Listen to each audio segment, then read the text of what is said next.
Well, the judge just came back and said that he was looking at the motion for mistrial with prejudice, and the defense team stunned the world when they asked for yet another mistrial, this time without prejudice, essentially giving the prosecution what many people believe is a free retry. Many people believe that the prosecution was trying to get this all along. Now, the judge is waiting until after the jury makes their decision to rule on these mistrials, essentially giving the defense 2 bites at the apple. That's one thing a lot of people are overlooking in their panic. I know it's really interesting watching Nick and all these other attorneys, but they're all doomsdayers. And I'm going to go on here in a minute and tell them that. Much of their criticism, to me as a layman, seems extremely valid, but they're all very, very negative. And so a lot of people saw this as extremely negative. Maybe it was. Maybe the defense thinks they're losing. That's the only thing I can think, is that defense thinks they're losing. Why would they ask for that without prejudice? It should have been with. And now you see Jack Posobiec saying, judge was hoping for a quick acquittal, but the holdouts didn't want the media backlash. Now the holdouts want an acquittal, but the judge doesn't want the media backlash. Everyone wants to pass the buck, and an 18-year-old's life hangs in the balance. I don't disagree with that.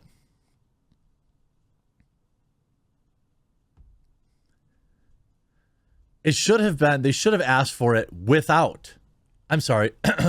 prejudice over this absurd lie.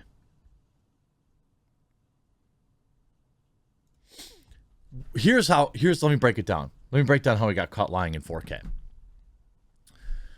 There is a high quality video file from a drone. It has a long string of numbers or whatever as the file name. What they sent to the defense team was a degraded, shrunk down version of it, meaning the prosecution had a better look at it than the defense did. The prosecution then tried to say that emailing the file compressed it. That's incorrect. When confronted with excellent testimony from Wisco, she pointed out, quite frankly, that the prosecution was lying.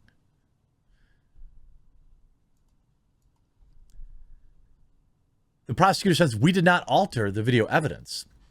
The prosecution and defense attorneys clashed Wednesday afternoon in Kenosha court before Judge Bruce Schroeder over a dispute in video evidence as jurors continued a second day of deliberations. Except they did edit it very clearly.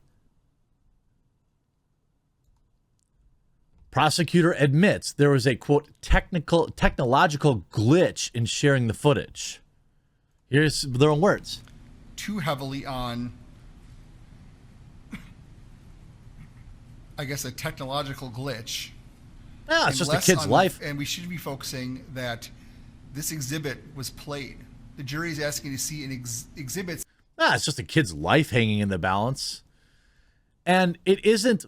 So the prosecution argued that, well, I got it from this guy who was sent it from an iPhone to an iPhone, and then I tried to send it to them, and they have an Android, and that's why the file's different. No, the metadata of the actual file shows that they changed it. It's a different file. If I could find it, I clearly can't. I believe Nick posted it. The metadata proved that what was sent to the defense team was not the same file. Let me show you the metadata here. By the way, congrats to Nick. 100,000 people watching him right now. Metadata shows the file defense received was created 21 minutes later than the video the state sent to the crime lab. That should be, that should be enough. There's no way 88 Krause is what they're saying is true. File names are different. file sizes are different. They were caught, busted. Now, can you prove intent? Why did they send a worse version to the defense? I can't know that, but they did. It wasn't, and the thing is, what makes it nefarious, what makes me think it's suspicious, is that they tried to argue, well, it changes, the file name changes when you save it to your computer. No, it doesn't. The file name of the original file was like a bunch of numbers and letters. And the file that the defense team was called like image IMG 041 or something like that. Here's some of the quotes. The person who took the footage, according to Krause, had earlier provided to the former attorney for Kyle, who had shown it in the last year on Tucker Carlson on Fox News. When it was emailed to the defense, there was compression. That's actually not true. The file doesn't get compressed by emailing it. He said, which had not been deliberate.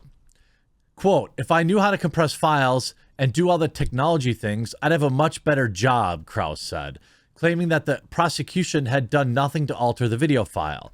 First of all, any idiot can compress a file. Only these boomer lawyers, both sides of the aisle apparently, have no idea how to do it. The defense countered that the files appeared to be different and the metadata accompanying the video appeared different. It was. It also said that the video provided to Tucker, which Carlson Show apparently bought, was different as it was black and white. The prosecutor's video was in color. That had not been the problem, but rather the superior quality of the prosecution's video. At this point, Your Honor, they have not requested what we're fighting about, defense lawyers Mark Richards observed on stage. Right. Essentially, the jury has requested some of the videos to look at, and everyone's fighting about how much should we allow the jury to stare at these videos, how many times to get to watch it.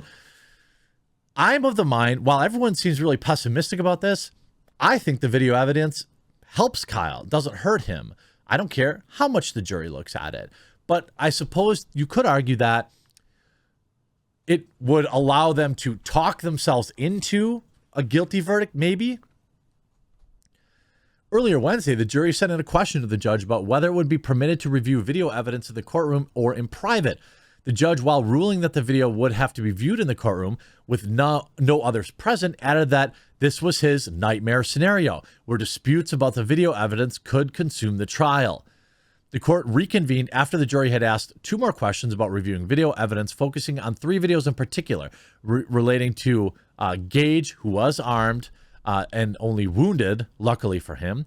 The prosecutors argued that the jurors should be able to watch the videos as many times as they want, while the defense only wanted the jury to be able to watch once, as in the court proceedings.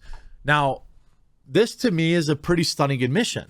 I don't really know any other way to break this down other than the prosecution thinks that the video doesn't help, or they're worried about too much emphasis on the video. And maybe just given how like jarring that video was, maybe that was it. Now, what I will say is the judge does not seem impressed. The judge is very, very cautious. Now, when the defense team asked for a mistrial with prejudice, I don't understand why they did that. At one point, the judge said, I forewarned you, but he's not immediately declaring a mistrial. Now, what many of the people on Nick's stream feel like is that the judge should just be dismissing the case immediately and that he's a coward for not doing it. And maybe they're right. I don't know how often judges in these type of cases just toss cases over something like this. It's not just the file, though. There's also the Fifth Amendment right impugnment that the prosecution did, which is far more egregious. Now, remember, the judge is not going to look at this until such a point where the jury has come back. So essentially, I'm trying to remain optimistic. I know that everything seems doom and gloom and that he should have just been, let go immediately. But